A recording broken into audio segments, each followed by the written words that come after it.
जिस प्रकार की प्रदेश की परिस्थितियाँ हैं उसकी सारी की हमने जानकारी उनको दी और किस प्रकार से हमने उसको सारे को टैकल किया, हैंडल किया, उसकी जानकारी भी हमने दी है। और माननीय गृह मंत्री जी हमारे सारे इससे सेटिस्फाई थे और आगे भविष्य के लिए भी उन्होंने हमारा मार्गदर्शन किया कि किस प्रकार से इससे सारे को हम लेके चलेंगे। और अभी सुप्रीम कोर्ट का निर्णय आ चुका है और जो तीनों जो बिल थे उनको स्टे कर दिया। जैसा कोर्ट का आदेश है हम उसका पालन करेंगे।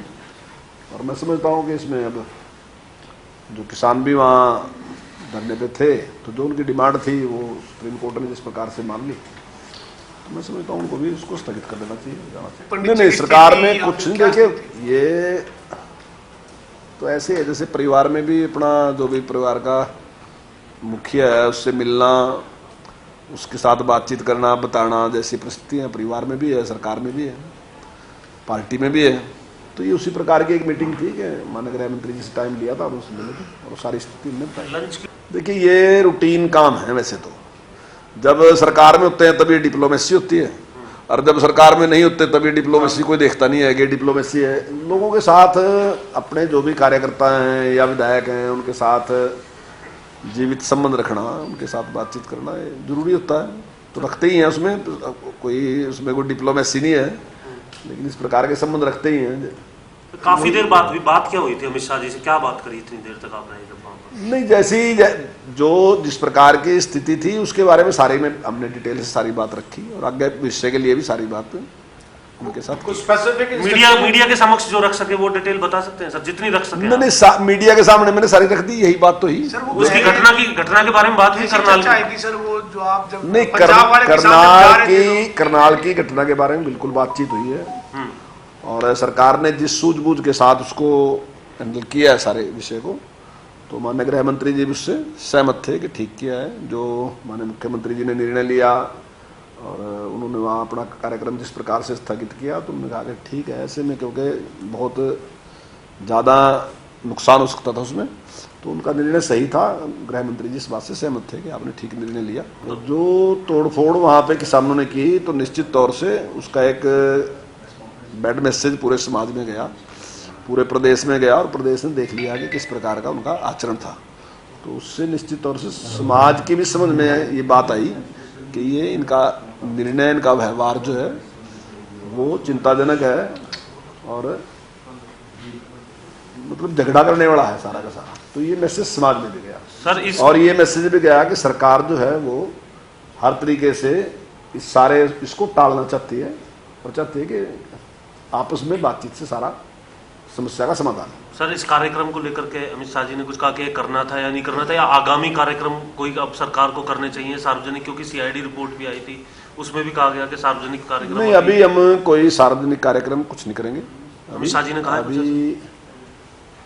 नहीं, अमित शाह जी का भी यही सुझाव है कि अभी ठीक है, जब तक ये आंदोलन है उसमें बातचीत चल रही है तो ठीक है, बातचीत के द्वारा हल हो जाना चाहिए। उसमें थोड़ा सा से इस प्रकार के कार्यक्रम से हम उसकी अनदेखी करेंगे। तो पार्टी स्तर पे नहीं करेंगे, सरकार स्तर पे? सर पार्टी स्तर पे नहीं होंगे, सरकार स्तर पे किसी स्तर पर जैसे नहीं। देखिए अब जिस प्रकार के जो राजनीतिक कार्यक्रम हैं, जैसा हमने अभी किसान पंचायत बुलाई गई थी और उस पर जो भी आंदोलनकारी थे उन्होंने जिस प्रकार का सारा व्यवहार किया, हम उसमें टकराव की स्थिति नहीं चाहते, कोई भी टकराव की स्थिति नहीं चाहते। हम चाहते हैं कि बातचीत से समस्या का समाधान होना चाहिए।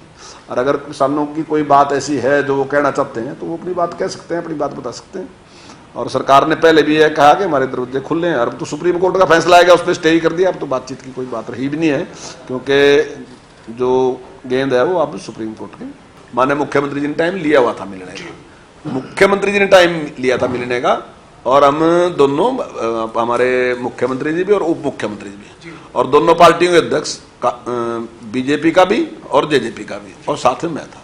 हम 5 लोग उसमें मिले और टाइम लेके मिले, हम बुलाया नहीं गया था। अगर पार्टी की दृष्टि से देखें तब भी और अगर सरकार की दृष्टि से देखें कि माननीय गृह मंत्री हैं, तो ऐसे में हमारा मिलना जरूरी था कि निश्चित तौर से जो भी परिस्थिति है हम माननीय गृह मंत्री जी के सामने रखें और अगर उनका कोई सुझाव है तो उसका हम पालन करके आगे बिल्कुल हमने बताया कि जिस प्रकार से टैकल हमने किया वो सारी मैंने जानकारी दी और माननीय गृह मंत्री जी उससे पूरी तरह सेटिस्फाई थे। हाँ, निश्चित तौर से हम भी थे, जनता भी थी, सभी उसके घराव के बीच में फंसे थे और जिस प्रकार का उन्होंने व्यवहार किया, जिस प्रकार से तोड़ फोड़ की, तो मैं समझता हूँ बिल्कुल गैर जिम्मेदाराना थी, गलत थी बिल्कुल, और समाज भी उसको स्वीकार नहीं करता।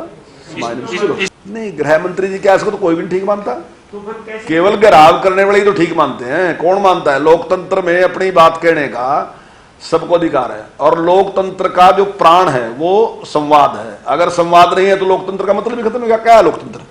लोकतंत्र का तो प्राण ही संवाद है, और अगर आप उस संवाद को बंद करना चाहते हो तो इसका मतलब आप लोकतंत्र की हत्या करने के लिए प्रयास कर रहे हैं। तो संवाद है, वो भी अपना संवाद करें, हम भी अपना संवाद करें, और कोई तीसरी पार्टी है वो भी अपना संवाद करे।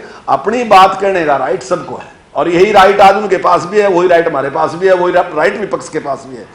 हम सब लोग अपनी बात कहें, मालिक है जनता, तो जनता को जो ठीक लगेगा जनता उसमें फैसला देगी। जनता ने विरोध कर रही ना, कुछ आंदोलनकारी विरोध कर रही, जनता ने विरोध करी। जनता ने तो कहीं भी एक विरोध मुझे बताओ जहां जनता ने विरोध किया हो, सिंगल एक उदाहरण दे दो। पूरे देश में एक उदाहरण बता दो, पूरे देश में अगर सामने वाले कई हजार लोग बैठे और 200 लोग है कि उसको अस्त व्यस्त कर दें, सारे कार्यक्रम को तोड़ फोड़ कर दें, गड़बड़ कर दें, तो जनता कौन सी है? वो 200 लोग जनता है या हजारों लोग जो सामने बैठे सुन रहे वो जनता है? जनता वो है जो बात सुन रही थी, जनता वो है जो सहमत है।